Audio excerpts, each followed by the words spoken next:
was last week's. That was last week. I'm even more confused. Hang on a second. Let me find you this week's. Where is it?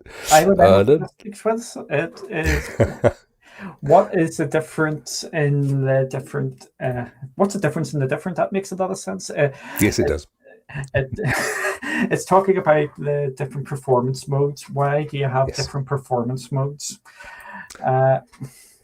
Of what Yes. you yes. No. I did type it. Honestly, I don't know where it's gone. But yes. So when you fire up your, actually, I don't even think it's in the app anymore. But certainly when you go to Stadia and you click on the little, I think it's the avatar, and then it shows you what the resolution is that currently you're playing at on the screen, and there's some other choices, aren't there? And what do they all do, and why would you want to change it? Yeah, it used to be in the app. It has actually been taken off the app. You now do this on per device basis. So if you're playing on your phone, you can go change it on your phone. If you're playing on PC, you change it on the PC. And if you're playing the Chromecast Ultra, you can change it on there. Basically, there are three different modes. There's up to 4K, which you have to be a pro subscriber to have, up to 1080p and up to 720p. And each of these ones do different things. Straight off, you can tell what the difference is. You can stream up to 4K if you're on Pro, and it just lowers the resolution. So there'd be a couple of reasons why you would want to lower the resolution. Okay.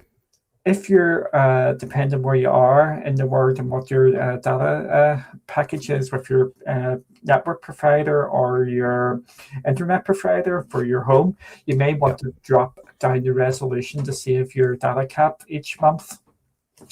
Basically, there is masses of difference. For the 4K, it is 20 up to 20 gig an hour. So that would really start to eat into your data cap if you've got one. 1080 is up to 12.6 gig an hour, and 720p is 4.5. So you can see there's quite a massive reduction in each of these if you need to start saving your data each month.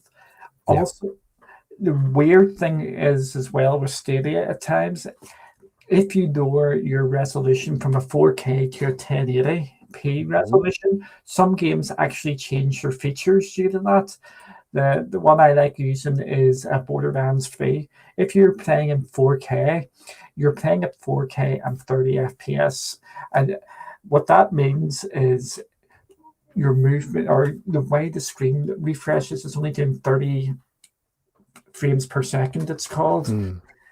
But if you drop it down to 1080, you get 1080 but 60 FPS. That mean absolutely nothing to you. However, what it actually feels like in when you're actually playing it, 60 FPS feels a bit more smooth when you're moving your controllers and moving about and cameras and all that. It's a big noticeable difference.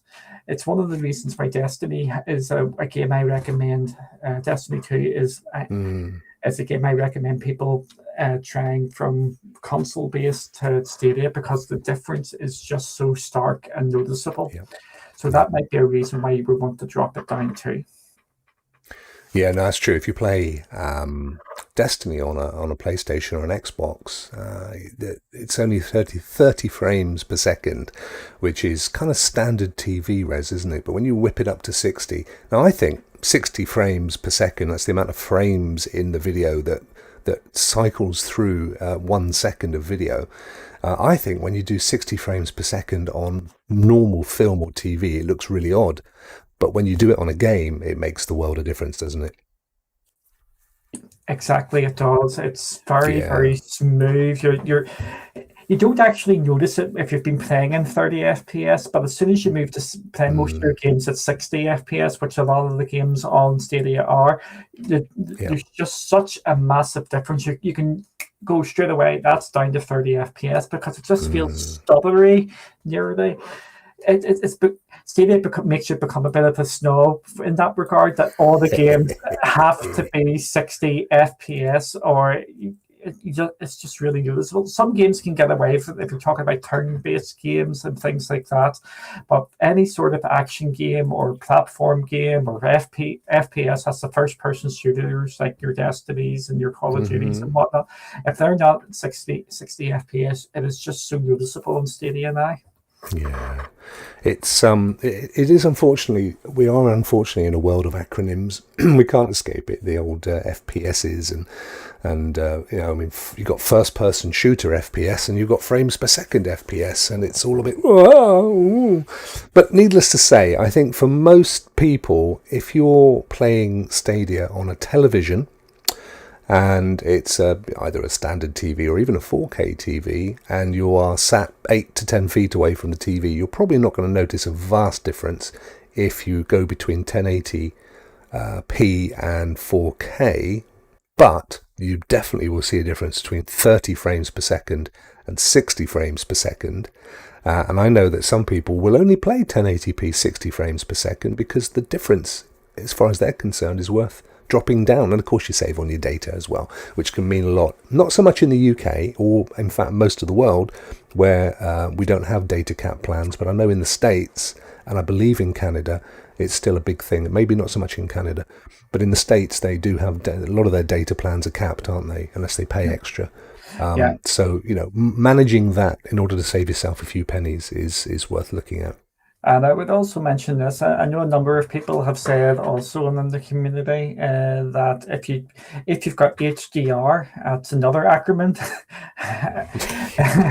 on your They're not TV. avoided. Yeah, which is like it's a setting on your TV to make the pictures look better.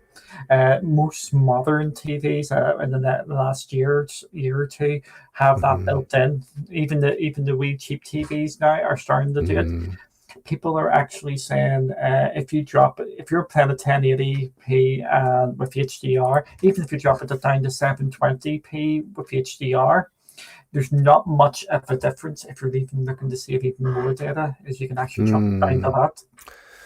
It's interesting because HDR, do you know what I was just thinking? We ought to do a section, maybe next week, on the various acronyms, because there are lots. Even where we're trying to keep things simple, it's difficult to sort of mention the stuff in and around cloud gaming and Stadia without a few of them dropping in. So maybe we'll do a little featurette on what these various acronyms stand for. But the process of HDR, where it originally came in, was that somebody with a camera would take a photo at one bracket with high contrast, lots of light coming in the lens, and another one where they'd turn it right down and have it darker, and then they'd mix the two together, so you'd get your foreground and your background at an equal light, so it just looked more dynamic. I think it stands for high dynamic range. So you get that, instead of it being a sort of fall off with the light, and then you lose all the light in the background. The best way to do it, to think about this, is if you ever take a photo with someone with the sun behind them, and they're all dark, aren't they? You can't see them because there's too much light behind. So the way that the HDR works is that it shuts the light off from the back so that there's more detail in the front, takes a photo, then it reverts it so that you get all that light behind and they go dark, takes a photo and puts the two together so you get the best of both worlds. And that's what high dynamic range HDR is supposed to do. And as you've said, that's a feature in Stadia. I don't think it's a feature on any of the other cloud gaming platforms, and it only happens if you click it into the 4K option. Am I correct, Duncan? Yeah, you have to be a pro. My very detailed analysis of HDR. Your HDR thing, I'm not going to argue with it because I haven't been here about that. With the HDR, I forgot to say, you have to be a pro subscriber to get HDR. So Yes. yeah. Yes, that's true. And you have to be a pro, not just that, you have to be a pro subscriber to get 4K as well, don't you? You do indeed. So yeah. That's one of the upsides. And so therefore, if you are a standard Stadia subscriber, you can go as high as 1080p 60, but you can't go higher than that. Yeah. No matter what game you bought. Nope, doesn't matter what game you bought, and you can't get HDR, and you get the other features like the sound's better as well. You'll get access to 5.1.